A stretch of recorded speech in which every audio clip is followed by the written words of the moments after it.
أعوذ بالله من الشيطان الرجيم. بسم الله الرحمن الرحيم. وقلنا يا آدم اسكن أنت وزوجك الجنة وكلا منها رغدا حيث شئتما ولا تقربا هذه الشجرة فتكونا من الظالمين.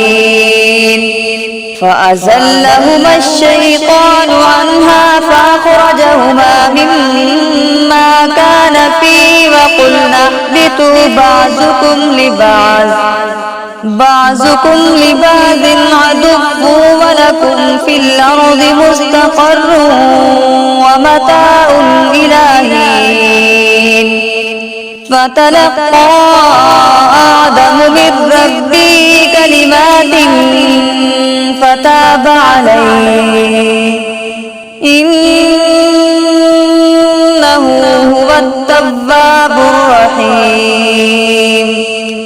قلنا اهبطوا منها جميعا فإما يأتينكم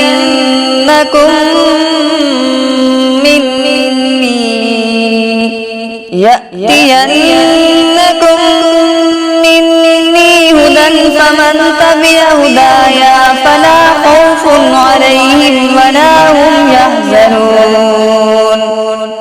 والذين كفروا وكذبوا بآياتنا أولئك أصحاب النار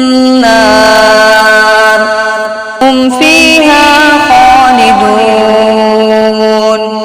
صدق الله العظيم.